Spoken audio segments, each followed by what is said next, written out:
America అధ్యక్షుడు Donald Trump కెనడాని స్వాధీనం చేసుకుంటాడో ఏమో మరి. ఎందుకంటే తాజాగా చెప్తున్నాడు కెనడాని 51వ రాష్ట్రంగా మార్చుకోవాలి. అంతకుముందు జస్టిన్ ట్రుడోకి చెప్పాడు, ఆ తర్వాత ట్రుడో రాజీనామా చేసి వేరే ప్రధానమంత్రి పెట్టుకొచ్చాడు. కెనడాలో తయారయ్యే వస్తువులు 100కి 70% అమెరికాలోనే అమ్ముకుంటున్నారు.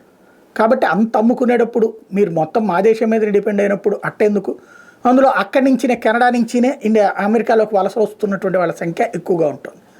ఈ బేసిస్ మీద చెప్పుకొచ్చాడు. కానీ ఒక దేశాన్ని స్వాధీనం చేసుకోవడం ఈ కాలంలో సాధ్యమా? తనంతటి తను ఇవ్వాలి. అక్కడ ప్రజలు ఒప్పుకుంటారా? ఆల్రెడీ సుదీర్ఘకాలపు బానిసత్వాలకు విరక్తి చెందిన ప్రజల పోరాటాల ఫలితంగా పుట్టినటువంటిదే ఒక భారతదేశమైనా, లేకపోతే ఒక చైనా అయినా, ఒక అమెరికా కూడా. అట్లాంటి దేశాలు ఇవాళ రోజున మళ్ళీ పాత రోజుల్లోకి మళ్ళీ రాజ్యాధికారాలకు మళ్ళీ రాజులకి మళ్ళీ వెళ్ళి స్వాధీనం చేసుకుంటామంటే కుదురుతుందా?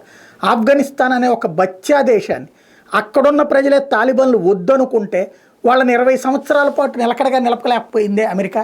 అట్లాంటిది వెళ్ళి కెనడా అనేటటువంటి దేశం మా స్వతంత్రం మాకు కావాలి, మా జీవితం మాకు కావాలనుకునేటటువంటి దేశాన్ని తన చేతుల్లోకి తీసుకుని ఏం చేస్తుంది అమెరికా?